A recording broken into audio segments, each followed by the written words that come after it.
Reizo memilih untuk mengikuti jejak kekasihnya meskipun dia harus menjadi target buruan klan Ozunu hingga saat ini. Di sisi lain, Mika nampak belum percaya bahwa Reizo telah menyelamatkan dirinya dan memilih untuk membelot dari klan tempat di mana dia telah dibesarkan.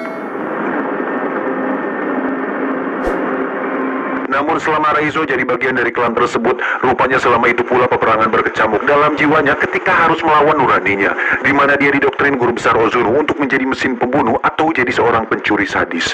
Bahkan syarat menjadi ninja sejati, dia harus mengeksekusi mati teman seklannya yang mencoba kabur. Spontan hal itu mengingatkan dia pada sosok mendiang Kiriko yang tewas di tangan Takeshi. Alhasil Reizo semakin tersulut kebenciannya, sehingga dia nekat untuk menyerang balik guru besar Ozunu. Maka pecahlah serangan brutal dari kawanan ninja lainnya yang kemudian menghempaskannya jatuh ke dasar gedung.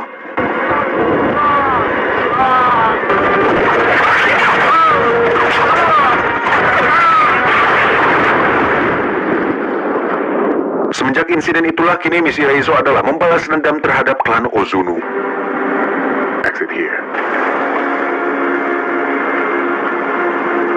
Singkat cerita, Mika membawa Reizo menemui Maslow untuk rencana negosiasi. Namun yang terjadi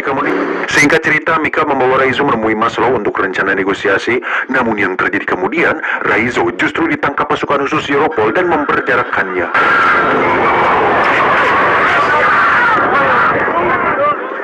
Mika sangat menyayangkan operasi tersebut karena tanpa mereka sadari situasi itu hanya akan mengundang terjadinya malapetaka oleh kawanan ninja. Namun di sisi lain, Maslow masih berada di pihak Mika dan memberinya alat pelacak untuk mendeteksi keberadaannya di situasi darurat. Sementara itu, Reizo sudah mulai siuman pasca disengat tembakan listrik oleh pasukan Europol tadi, dan Mika pun mencoba menghampirinya untuk menjelaskan cerita yang sebenarnya. I'm sorry, I didn't know about any of this. I know. Namun Reizo mengatakan bahwa sekarang sudah terlambat karena sebentar lagi pasukan Ozunu akan tiba di sana. It's too late. Tak berselang lama, situasi di sana menjadi sangat mencekam ketika personel Europol tiba-tiba berguguran setelah diserbu bayangan hitam yang tak diketahui jumlahnya.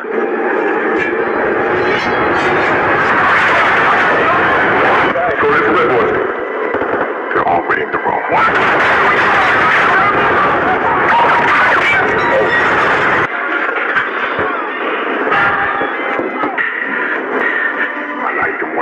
Sementara Mika pun harus berpacu dengan waktu untuk melepas jeratan rantai dari tubuh Reizo. Bersama itu pula serangan dari kegelapan datang secara tiba-tiba. Beruntung Reizo berhasil melumpuhkannya dan segera membawa Mika keluar dari sana untuk kemudian mengambil mobilnya. Wait here.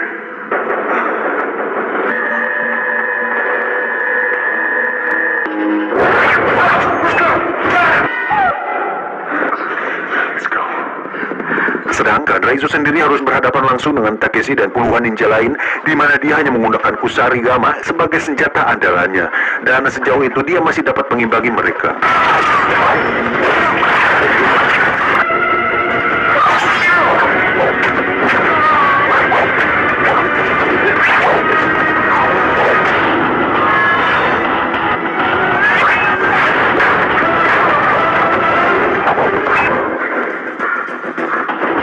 Di tempat lain, Mika langsung memacu mobilnya demi menghindari ninja lain yang berusaha membunuhnya dan terus menimbakinya dengan shuriken.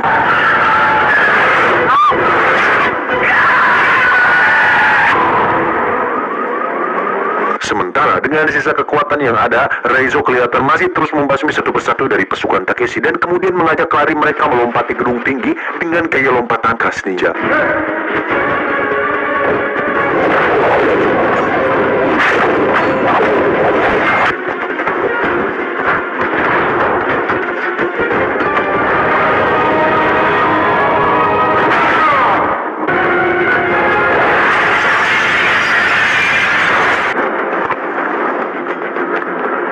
Cukup sampai situ, dengan luka parah di perutnya, Reizo terus dikejar sampai di keramaian jalanan, hingga pertarungan pun kembali terjadi di sana.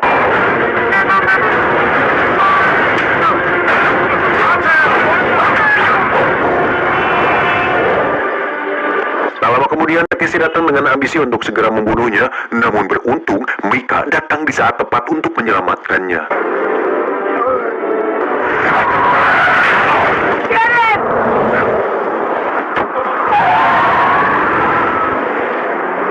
Saat kejadian itu, Raizo lebih memilih sebuah motel sebagai tempat persinggahan sementara, dan di sana Mika berusaha merawat luka-lukanya sambil sesekali melakukan treatment untuk menghapus jejak pengejaran para ninja.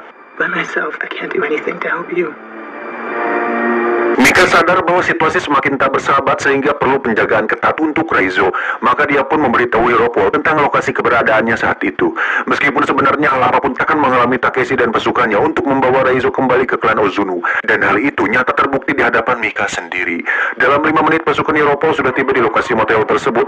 Setelah tadi Mika mengaktifkan alat pelacaknya. Namun sayang sekali mereka sudah terlambat karena 10 menit sebelumnya Raizo telah dibawa pasukan ninja untuk menghadap guru besar Ozunu. He's gone. Diceritakan ketika di perjalanan menuju Padepokan di mana Raizo mengingat kembali jurus-jurus ninjutsu dan berusaha mempraktikannya. Bersama dengan itu, terlihat luka sebetan di perutnya perlahan pulih seperti sedia kala. Alhasil ketika tiba di sana kondisi Raizo sudah sedikit lebih bugar dibanding sebelumnya. Meskipun dia tak menampakkan kebugarannya itu di hadapan guru besar Ozunu yang sedang marah. Bahkan hingga di tiang kematian itu pun Raizo masih kelihatan pasrah. Tetapi ketika guru besar Ozunu mencoba menyodok ulu hatinya, tak disangka dia malah mengejeknya. Dan tanpa mereka duga sebelumnya, ternyata Raizo telah dibekali alat pelacak oleh Mika sehingga Maslow bersama pasukannya dengan mudah menerobos masuk ke sekaligus memporak-porandakan padepokan tersebut.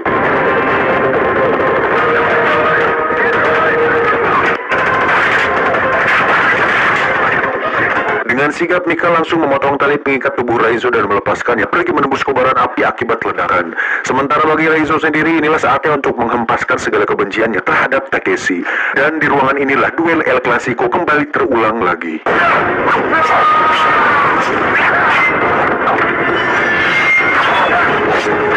Empat orang ninja membantu Takeshi untuk melumpuhkan Raizo, namun faktanya, skill di atas rata-rata membuktikan bahwa teknik ninjutsu yang dimiliki Raizo selama ini masih tetap jauh mengungguli mereka.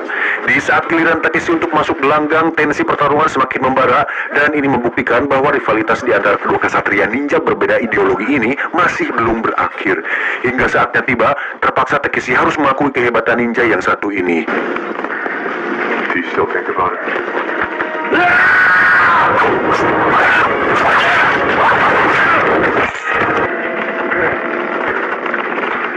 Situasi di halaman padepokan masih bising dengan suara tembakan.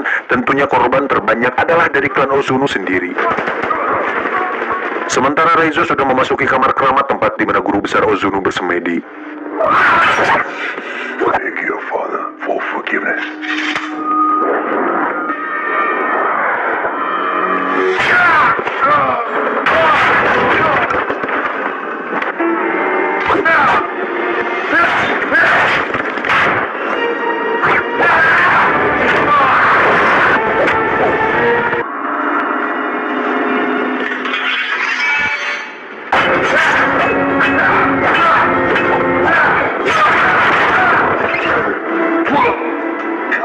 Pundak selalu di bawah kepala, itulah gambaran pepatah untuk situasi saat itu, di mana jam terbang seorang Raizo masih kalah banding dengan sang maestronya.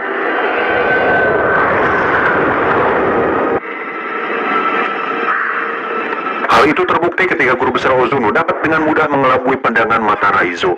Meskipun setelah itu Raizo mampu memulihkan kembali keseimbangan emosinya hingga pertarungan pun berlangsung sepadan.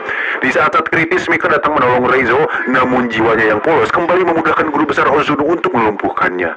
Tak diduga momen itu ternyata telah membangkitkan inti kekuatan Ozunu yang dimiliki Raizo, sehingga akhirnya sang maestro Ozunu tumbang di tangan anak asuhnya sendiri.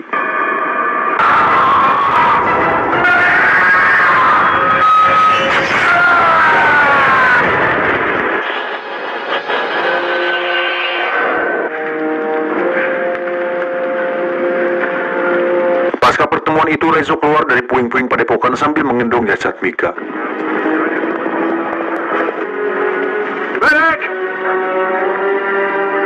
Sementara itu, Masao disertai petugas medis langsung menyambutnya untuk memastikan bahwa Mika masih hidup.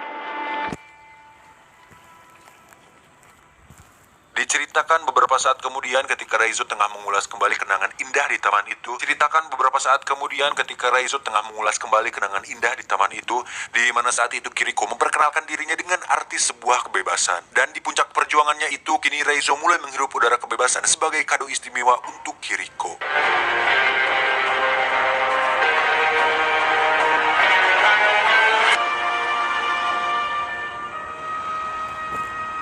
tamat, ending yang sangat membagong.